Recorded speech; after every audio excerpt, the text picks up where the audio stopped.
Well, thank you very much, Alison. Of course, hello to all our viewers. Mr. Kunene joins us in studio today. Allegedly, he was shot at multiple times by at least 2 gunmen on the 5th of September in Johannesburg. He's here in studio to tell us exactly what happened. But very important also, joining us will be a private forensic investigator hired by Mr. Kunene to tell us what he's managed to discover through his investigation. Mr. Kunene, we can never say it enough that it's good to see you alive and in one piece. Welcome to ANN7.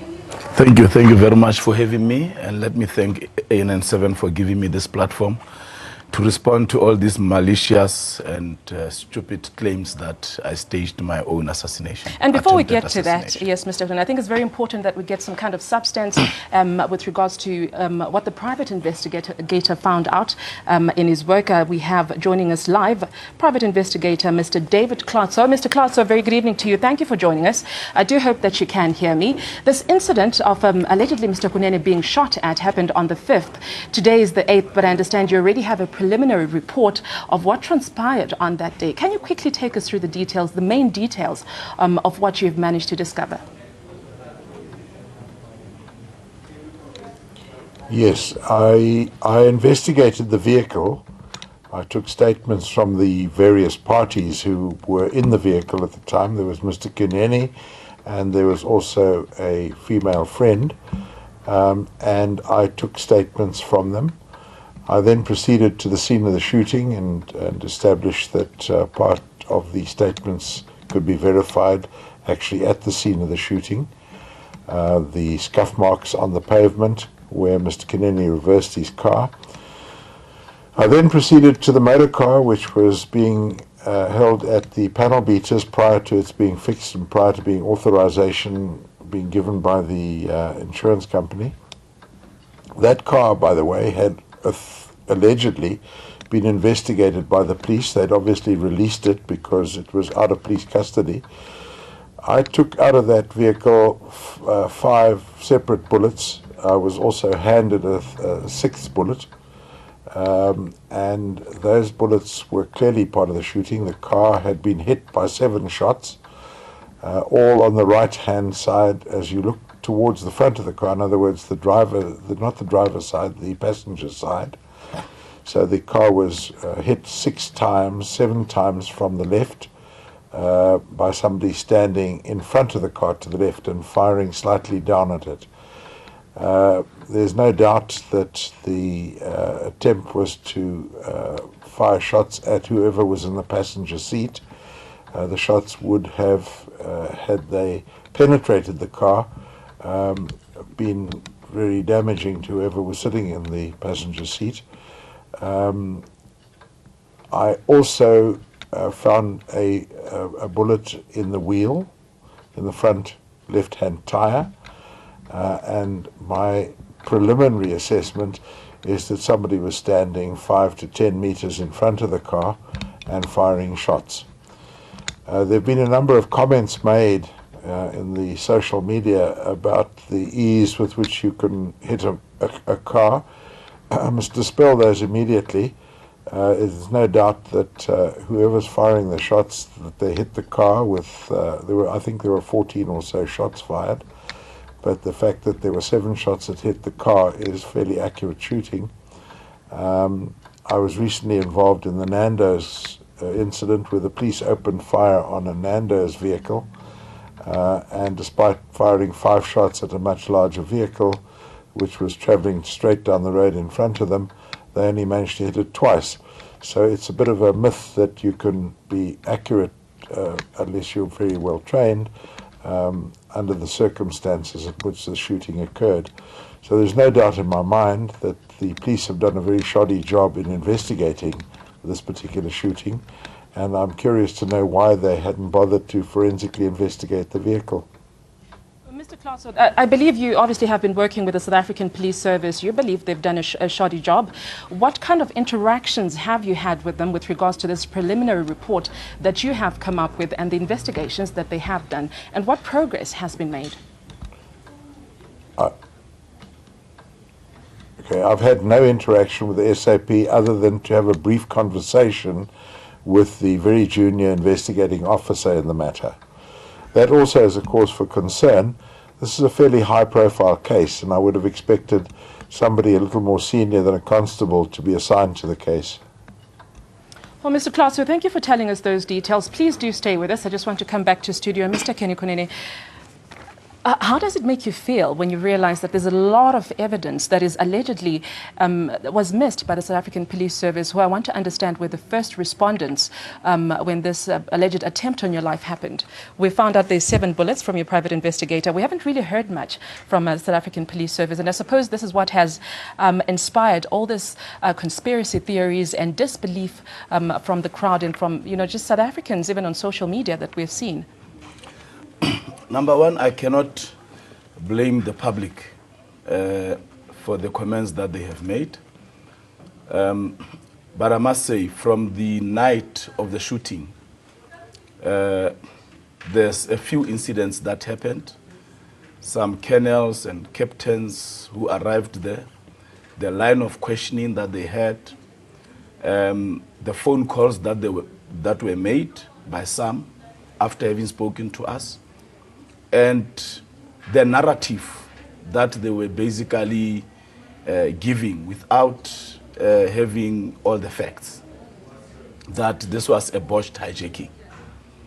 That's number one. Number two, I was shocked on Wednesday when I got an SMS that a constable will be investigating this matter. When on the night of the shooting, the uniformed police, when I asked them that, look, can we go make a statement? They then said, no, we have just been called by a brigadier that there's a high-profile case. The provincial special team is coming, and there are senior people who are coming to take your statements. Only to find that it was a sergeant who came to take my statement. And the lady's statement was taken by a captain. So those are matters of concern. Then we met with the forensic expert. We went to meet with the investigating officer, a constable. For me, it's a serious concern. I also saw on another television program, channel, that despite the 13 bullets that were found by the police on the night, there was another bullet that were found by untrained people from that particular TV channel. So the police missed a piece of evidence right there in front of them.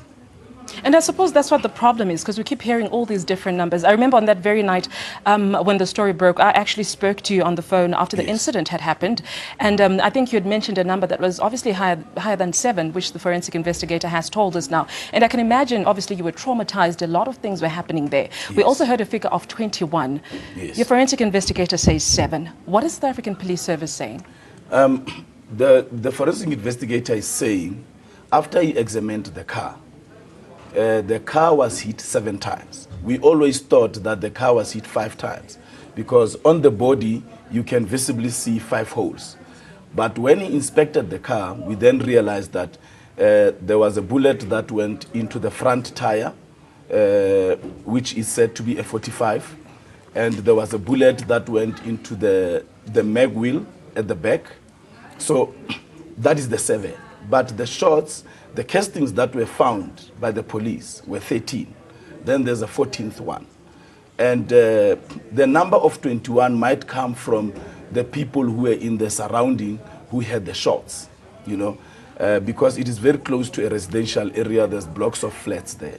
So I did not count. I was more worried about getting away from these murderers. So yeah, that's what happened. Okay, let's get more expert substance from Mr. Klaso. Mr. Klaso, does it concern you that you only managed to get a hold of the car that had been allegedly hit 7 times, like you've already said, after it had been removed from the crime scene? Does it compromise the work that you had to do? It doesn't compromise the work that I have to do, but what it does tell me is that the police did less than a proper investigation on that vehicle. That vehicle should have been impounded the moment they knew there was a shooting, the moment they saw there were bullet holes in the vehicle. The forensic department of the police force should have investigated that car before it was released. And not to do so compromises their investigation. Not to be in possession of the bullets taken from the car, for instance, will compromise any investigation they do, because anybody who is now charged with this crime will have an immediate defense that the police don't have the bullets to link it to the guns. They've got the cartridge cases, but that's only half the story. So it's a great disappointment to me that this was not investigated properly. Mr. Clark, so in your line of work, this kind of oversight by the police of perhaps missing one or two pieces of evidence, which could amount to negligence, is it something that you see a lot? Is it shall we say, a normal incident, for lack of a better word? Well, it is normally the case.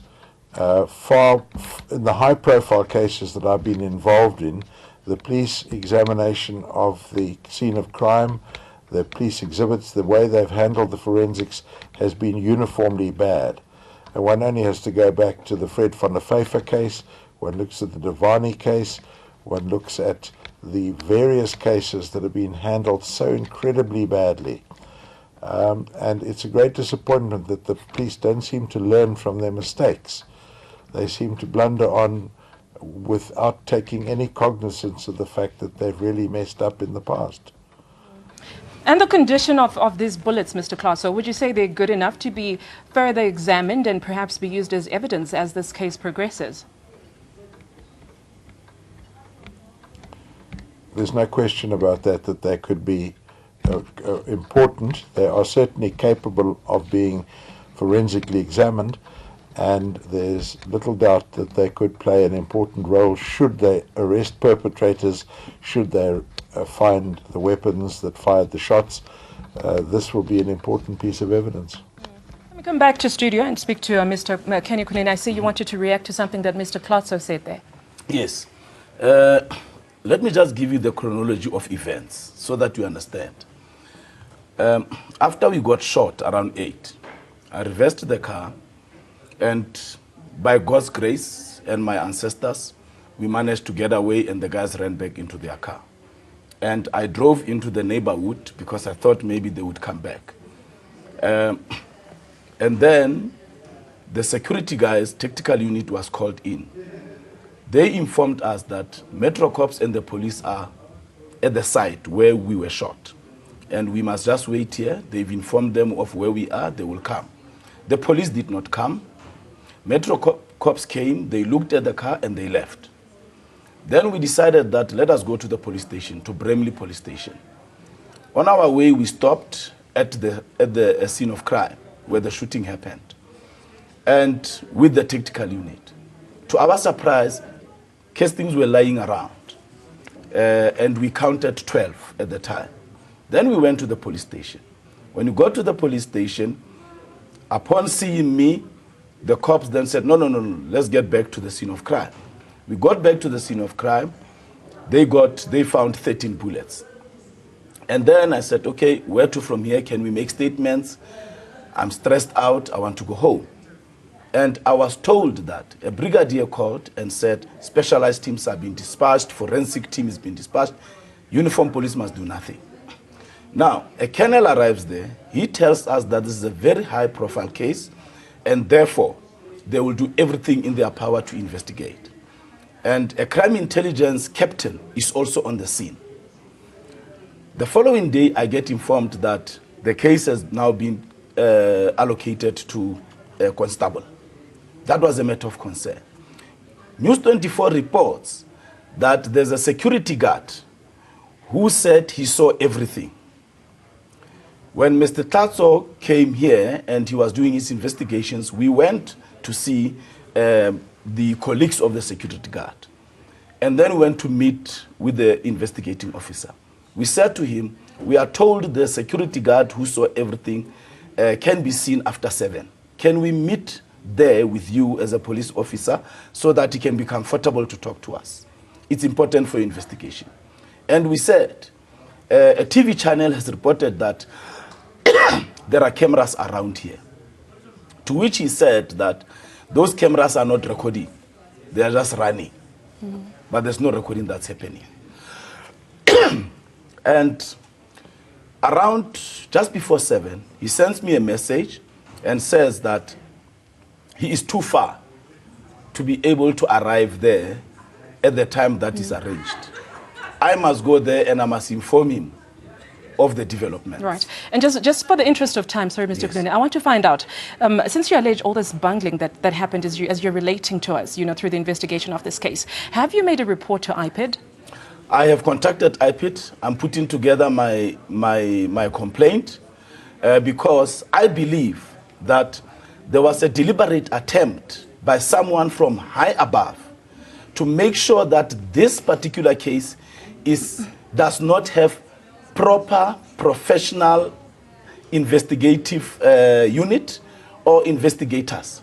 I think somebody or some people from high up don't want the perpetrators to be found. And why would you be a target, and what would be the motive in, how you're relating the story and how you think this panned out? There's one reasonable explanation. I'm not saying it is so and so, but I'm saying there's one reasonable explanation, and which also explains why they would not investigate the car.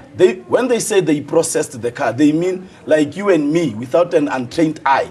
They looked at the car and says it has 5 holes, and then they said let it go. Why do you think this happened, Mr. Kunene? Why would you be a target and the motive?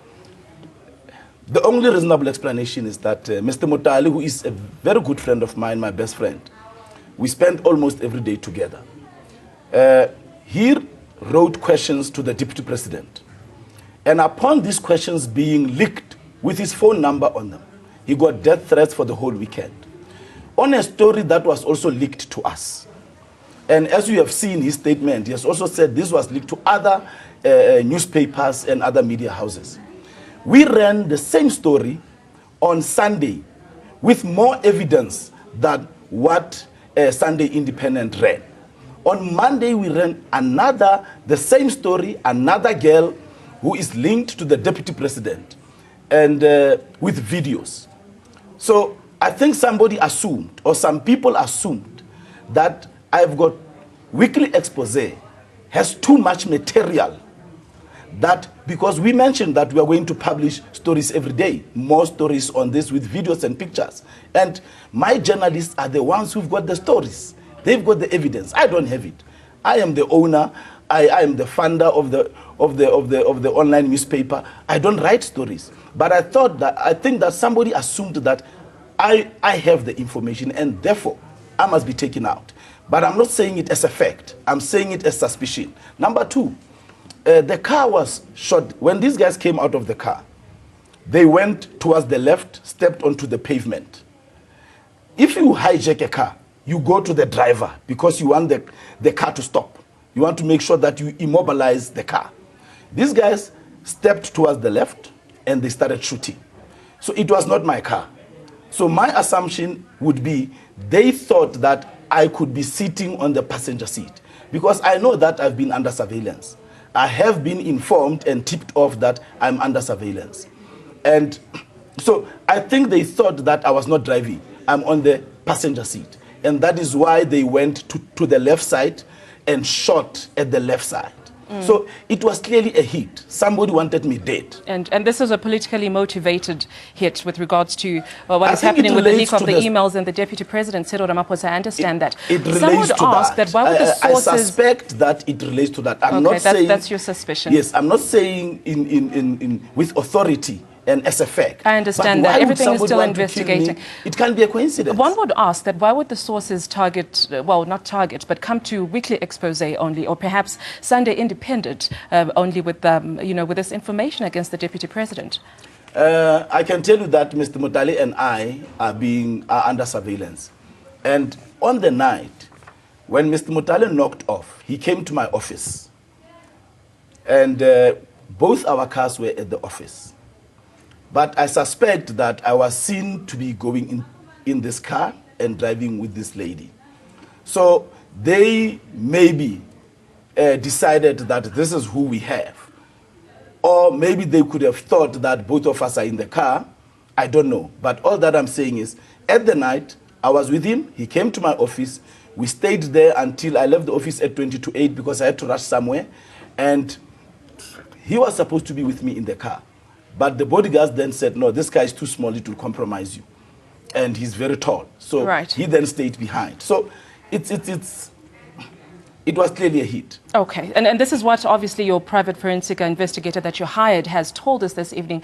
Unfortunately, we have to leave it there in the interest of time. Mr. Kenny Kunene, we do wish you all the best. I see you're here with your private security, very buff men that you came with into studio today. I hope that gives you the security that you desire. A huge thank you also for joining us live, Mr. David Klatso, private forensic investigator, having been hired by Mr. Kenny Kunene, joining us here on ANN7 and giving us those details. Well, that's all the time we had. We have to cross live now to my colleague Cindy Mabe. She is on standby with ANN7 Prime.